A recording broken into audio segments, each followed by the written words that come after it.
Okay. October 1st. Wednesday. Let's go on an adventure. Hey? Hey.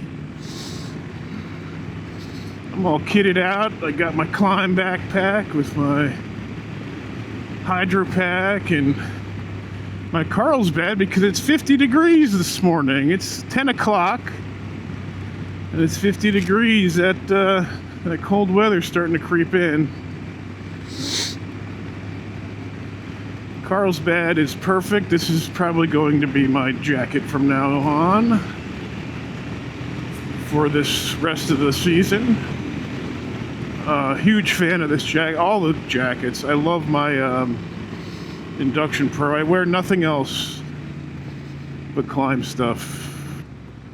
All of it, aside for the pants. I bought the pants new. Everything else was bought on discount. Little blemish sales that Climb has. Just, I'm not rich. I should probably gas up. I don't really know where I'm headed. I'm gonna head out. I kind of want to see how close I could get to Mount Washington. There's a lot of different routes you could take, but so I'm not entirely sure how long it would take me. But that's my goal right now, to just kind of head up that way within the time frame, the time allotment that I have. It's a weekday, so I don't have all day. I have to get home and do parenting. So I don't want to, so I did that video, and I think a lot of people, some people, I guess I'm not allowed to say a lot of people. I guess what I'm trying to say is I don't want people to feel like I'm slamming the Transalp, because to me, even though it's not as comfortable, even though the suspension's not as good, even though the mirrors suck, even though the maintenance sucks, it's really not that bad. I really don't care. Having an engine like this is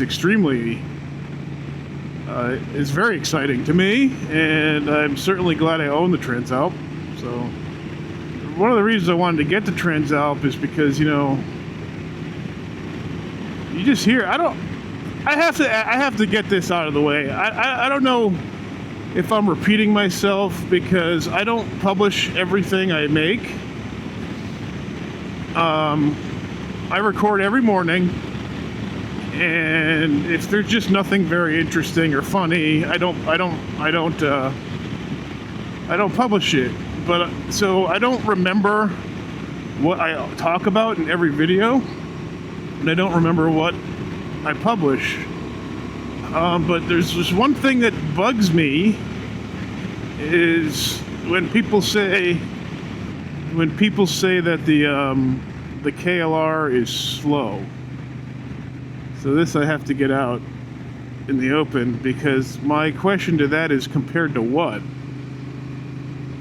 It's like I can hit 80 miles an hour without a problem.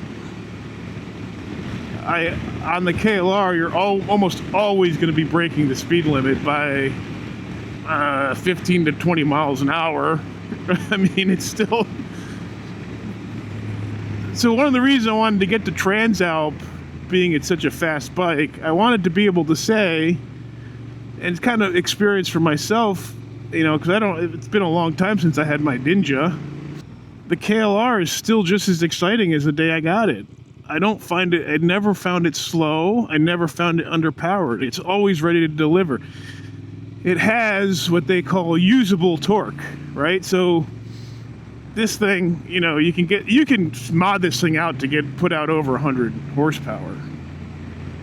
Okay? Is that usable power, though?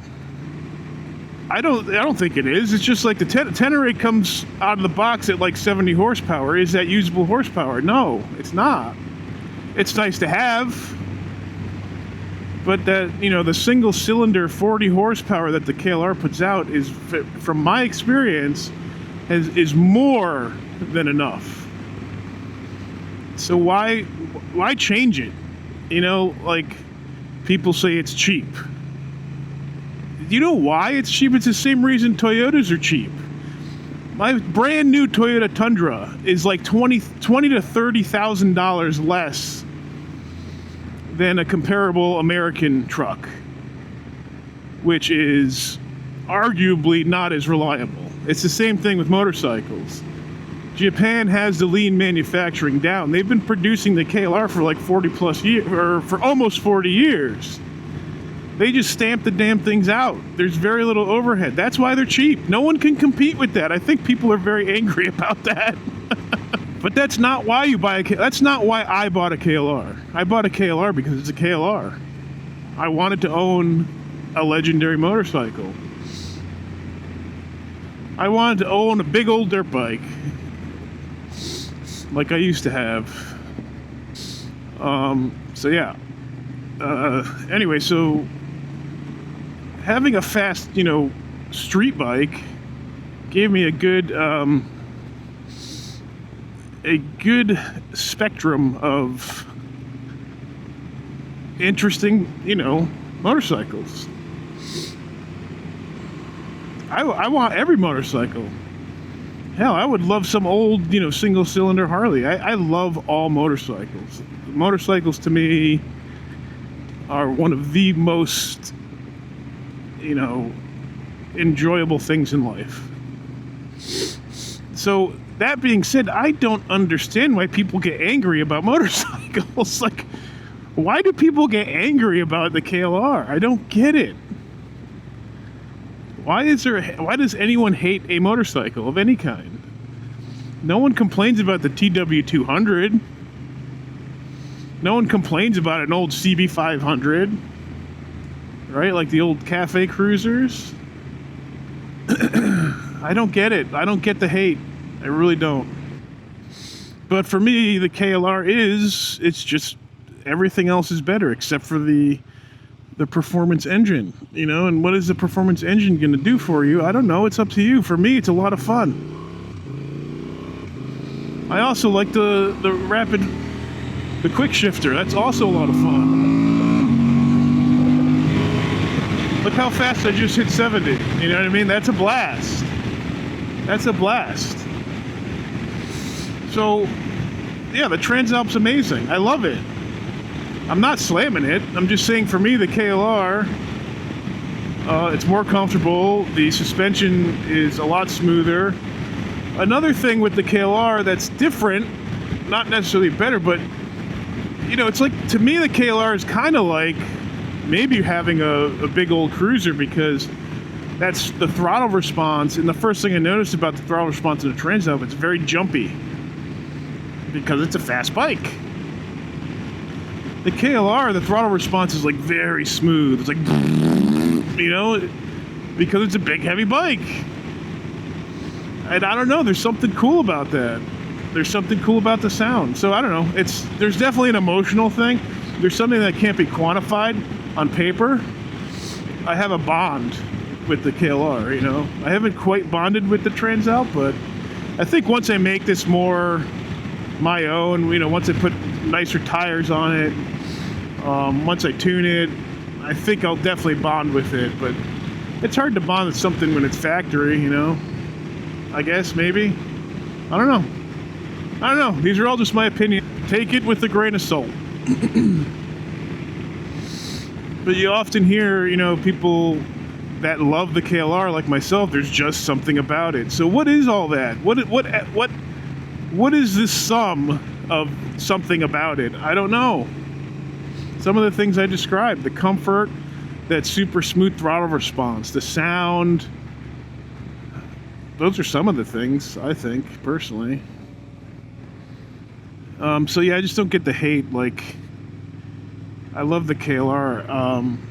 People are always bitching like, oh, the Tenere kills the KLR. I don't even think it's not a good comparison. First of all, I don't think you can compare anything to the KLR because it's just the KLR. The KLR is like nothing else. It's a weird thing, right? It's not quite a dual sport, and it's not quite an adventure bike. It's just the KLR.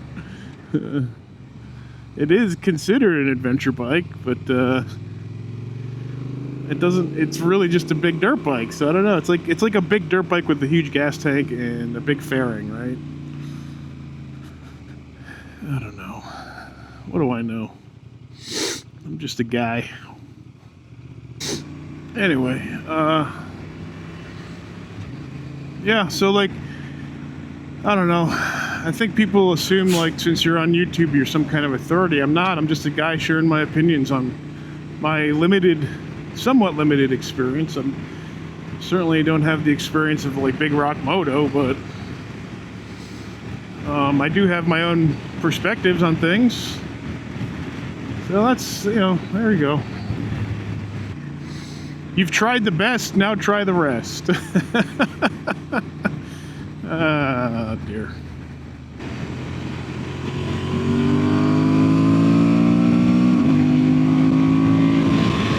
Look at that.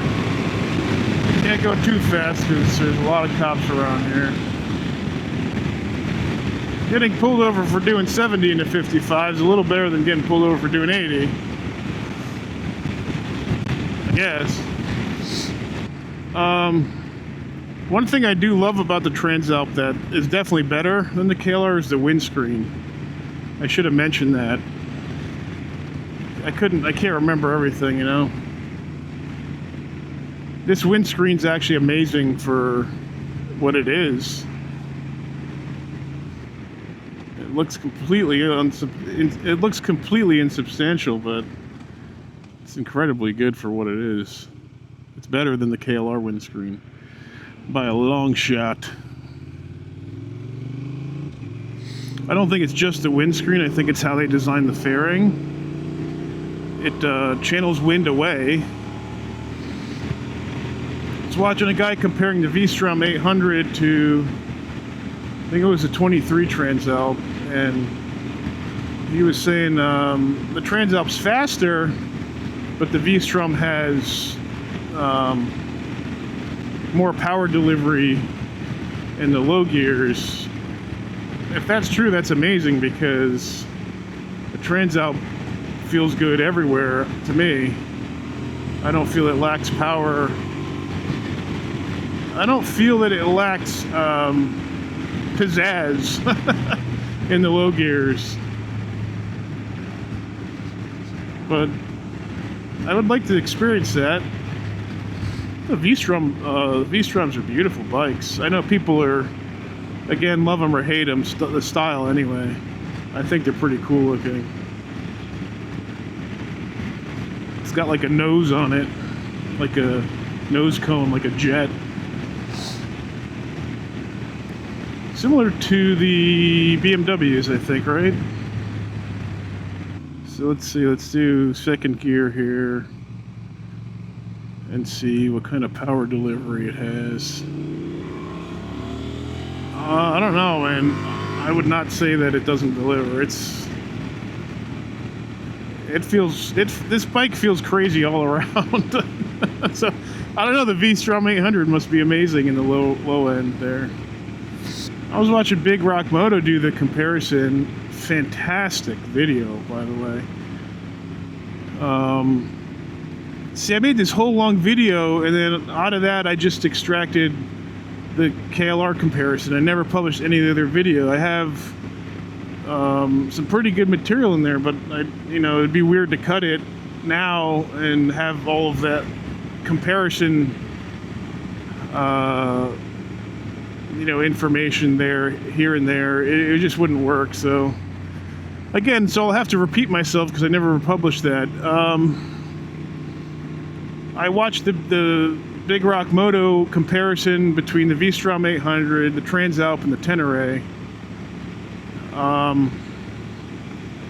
Personally, I find it interesting that he even compared any of those bikes to the Tenere. I mean, the Tenere doesn't really seem like it belongs in that category, but what do I know?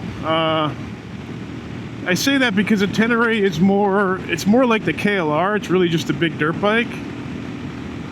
Whereas the V-Strom and the Transalp are more like sport tourers. That's my opinion. But it was an awesome video nonetheless. I love his channel.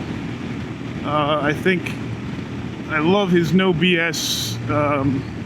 He just does an extremely thorough job, and he'll hit on stuff that like I've noticed. So it's like, oh yes, you know, you get your confirmation bias.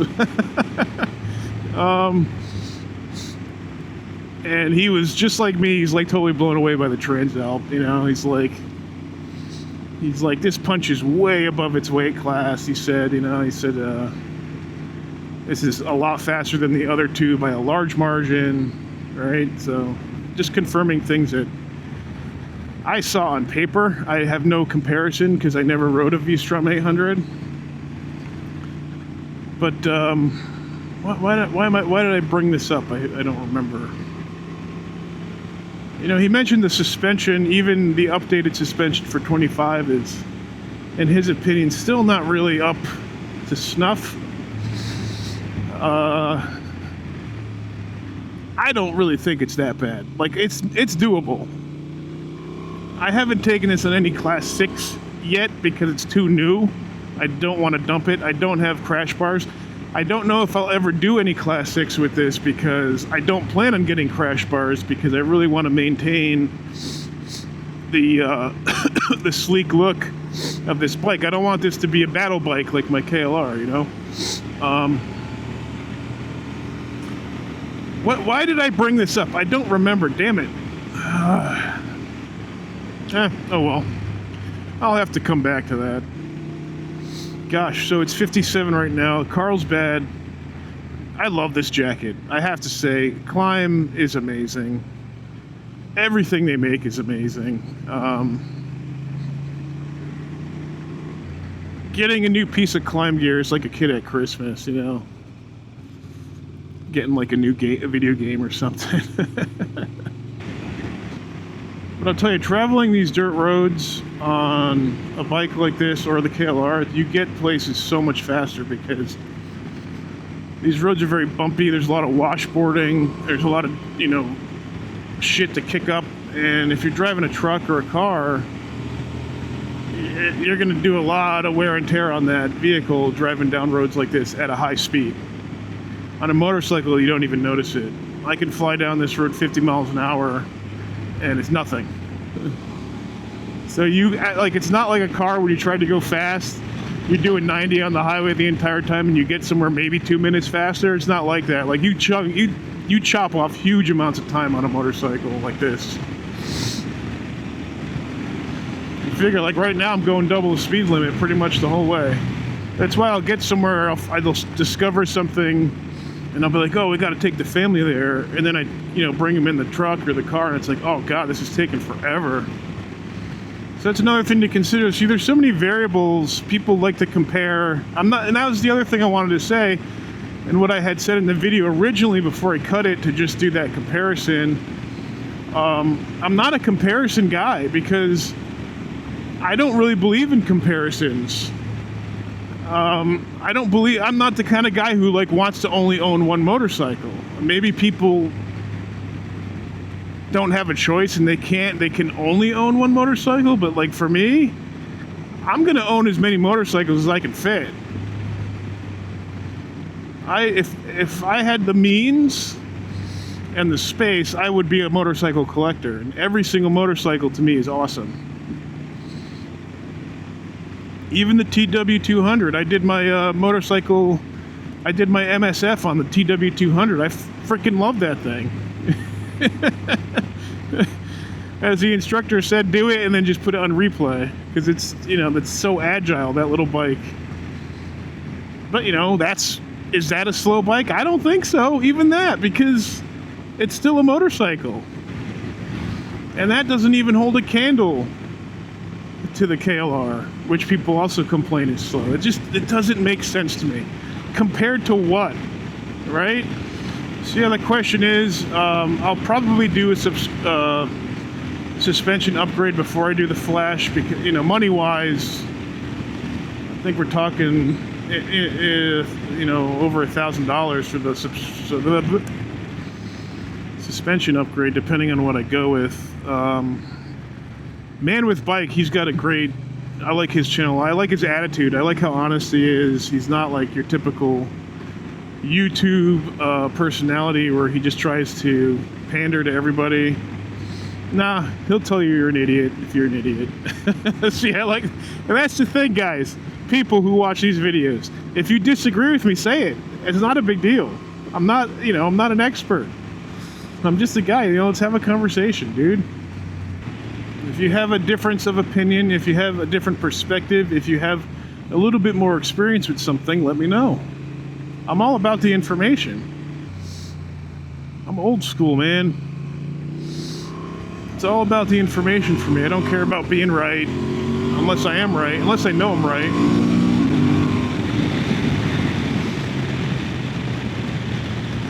But I'm saying, like, I don't have an ego. Like, it'll tick me off a little bit when people try to pretend they're an authority on something. So, for instance, recently I got into a little spat on YouTube watching some of the, the Charlie Kirk stuff. Well, that was weird, right? Which, by the way, I don't believe the official story because I have quite an extensive background with firearms, and as soon as I heard that shot, I'm like, what was that? And then they tried to say it was a 30-06. Not a chance in hell. It's like everybody else is saying, I'm going to confirm that. There's no way that was a 30-06 for a multitude of reasons. They said he shot from 140. Even if you shot from 800 yards with the 30-06, you're hearing that muzzle report. It's like a cannon.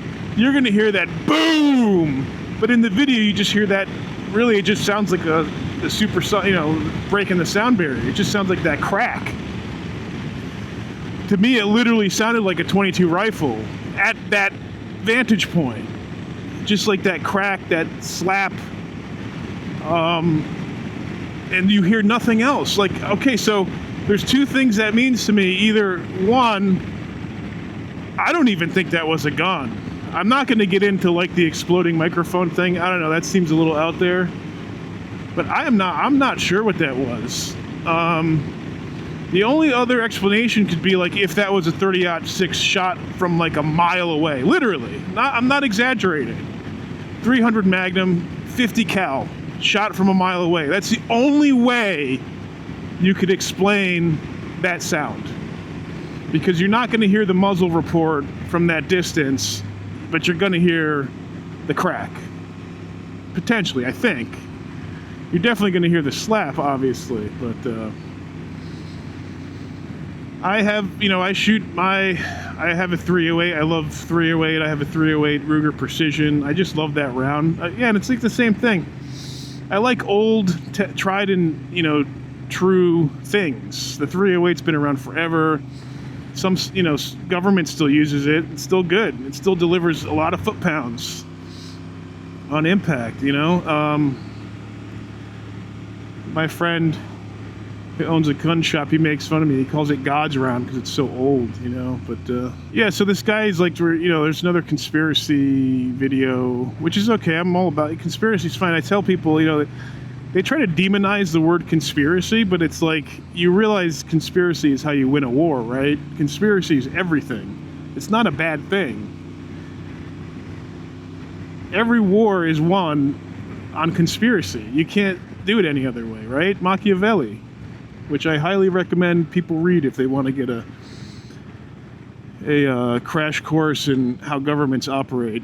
Anyway, Machiavelli, the guy that started the CIA.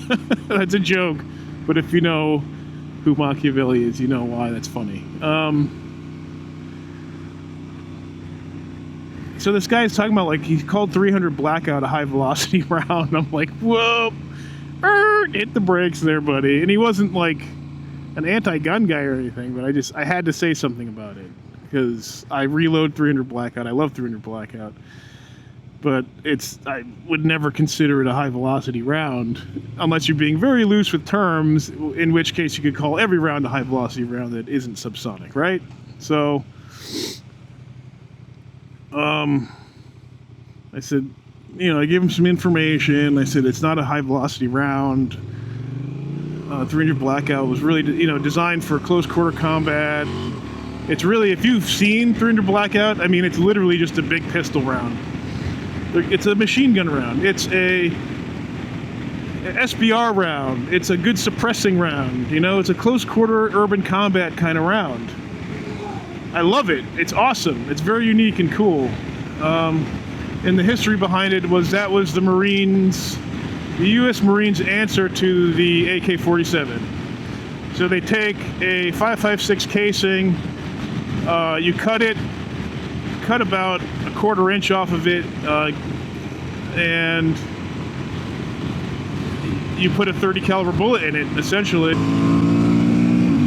I still wouldn't really call a 5.56 a high compression round, or a high velocity round, because you have things like 30-06, 300 Magnum, 6.5 Creedmoor, and the multitude of other high velocity rounds.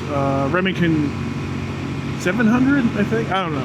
I'm not a Remington guy. There's a lot of Remington calibers. 270. That's what I'm thinking of. Remington 270. That's a high velocity round. So he comes back arguing, I don't know what you're talking about. I don't know where you get that idea. 300 Blackout comes in supersonic and subsonic. I'm like, yeah, so does 22 long rifle.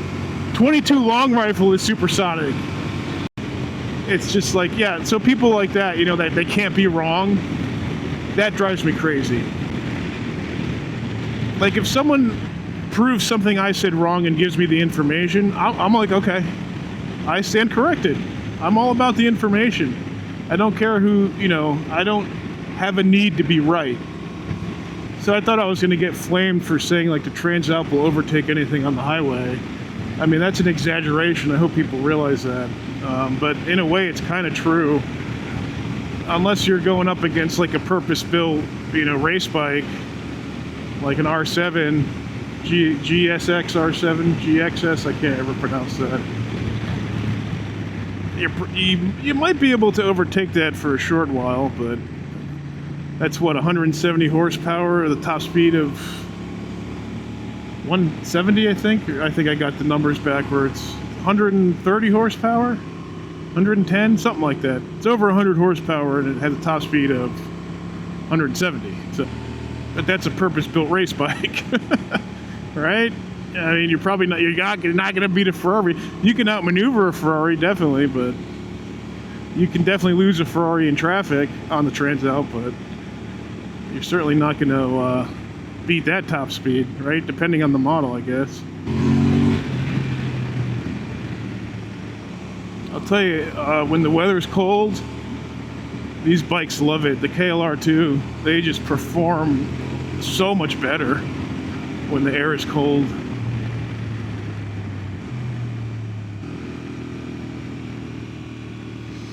I'm on Sandwich Notch Road, by the way, but I'm not going to do it. I don't really find this road all that interesting. That's one of the best views here, though.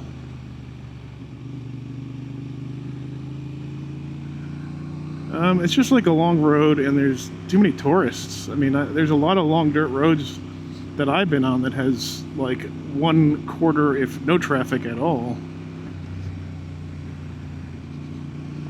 Probably not go so fast so that when I do see a pullout, I can take it. Oh, that was me hitting a bump with this wonderful suspension. I've never bottomed out this spring, so that's another thing I don't understand. With Big Rock Moto, he said, like, it bottoms out. I've never bottomed out this spring, and I weigh quite a bit. I'm willing to wager I weigh substantially more than he does. Let's just say I'm closer to 300 than 200.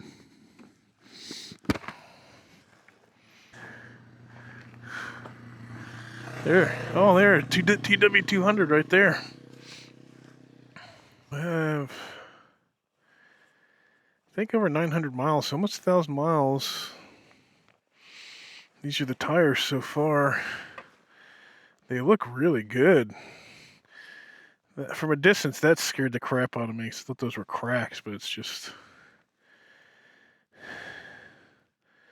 some mold lines peeling off. But yeah, these are they're holding up pretty good.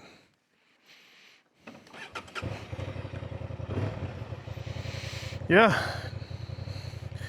995 miles. Watch out. Whoa, look at this. Holy crap, that's a lot of people.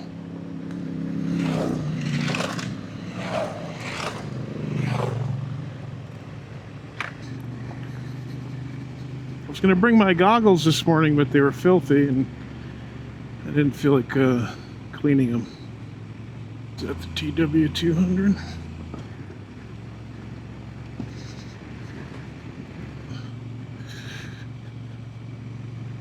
Holy crap, there's a CRF. Everybody's here today. That's what I was saying. I don't really see the appeal.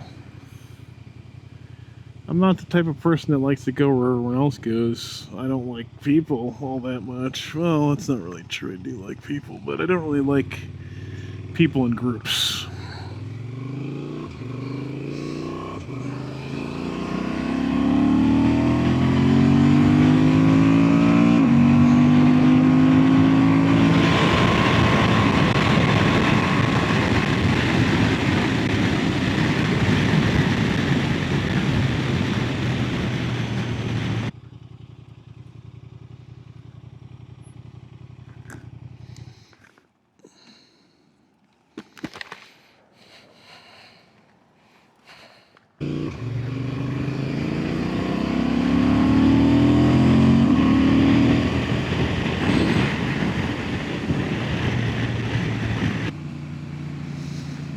Just went to that pizza joint there to have a sandwich.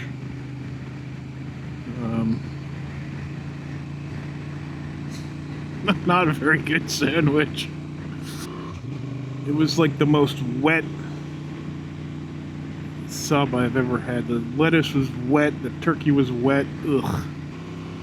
Didn't taste bad, it didn't taste good. But anyway, in the pizza joint there, whatever you want to call it, slop shop, they had that movie from like the early 90s with Fred Savage called like, I think it's like Little Monsters or something like that. What a stupid movie. I mean, it was stupid then and it's really stupid now. Like, why would you let your kids watch that? It's like, do you want your kids to be troublemakers? I would never let my kids watch a movie like that. That's just a stupid movie. Anyway, yeah. Oh, that's a nice four-wheeler. Oh, he's got a plow on that baby. So, someone explained to me cruise control on a motorcycle because I don't get it. Some people complain about not having cruise. It's not like you're going to take your hands off the grips. If your hands are on the grips, why not just turn them a little bit so that you're moving? It's one of those things that I don't get. I'm a very meat and potatoes kind of guy. I don't like a lot of bells and whistles. I think it's usually more trouble than it's worth. Let's take my Tundra, for instance. It's got the power assist tailgate. That thing is so freaking garbo. At first it was like, oh, that's cool. And then, you know, after a while it like starts doing weird things, and now sometimes it like just doesn't open. So it's like, how about we just get rid of that and we go back to just a regular tailgate? Why do I need a power freaking assist on my damn tailgate? If you're buying a pickup truck, you should have the strength to open a damn tailgate. Look at this huge development of all these new houses right here with mountain views. Look at that. How much do you think those things go for? $1 million, I bet you. I could have stopped at that damn barbecue pit instead of getting that miserable sandwich. Gosh darn it. Let's look at the views anyway. This is getting kind of nice around here. Well, those are the White Mountains there.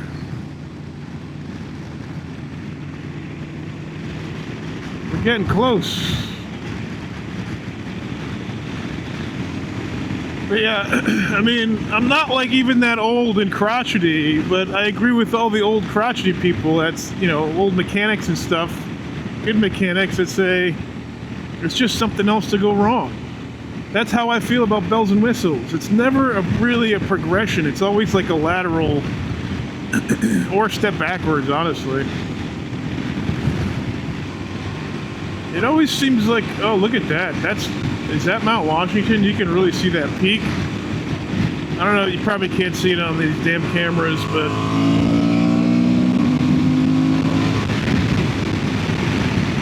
those are really sharp peaks there on those mountains. Well, this is some new territory anyway. This is Mountain Music Winery. Where are your grapes? Oh, look at this old campground here. This is the kind of place I used to go to as a kid. Just some old podunk little cabins there. That's the New Hampshire I remember. This railroad track goes right through a golf course. New Hampshire likes to build throughways through things, right? Like how they built an interstate right through the middle of New Hampshire. Gotta love it. That looks like an old motel. That thing ain't doing nothing nowadays. What's this? Golf course? The Jack Golf Course. The Jack. Seems interesting. Oh, look at all these resort. It's like a little resort here. Jack Lantern Resort. Oh, those are some nice abodes. This is Woodstock, New Hampshire now. Oh, it's windy. Oh my gosh. Oh my gosh. It is like trying to blow me over. So this open road ahead, to me that just means lots of wind. There it is. Oh gosh. And now from the other side. Oh, what is this?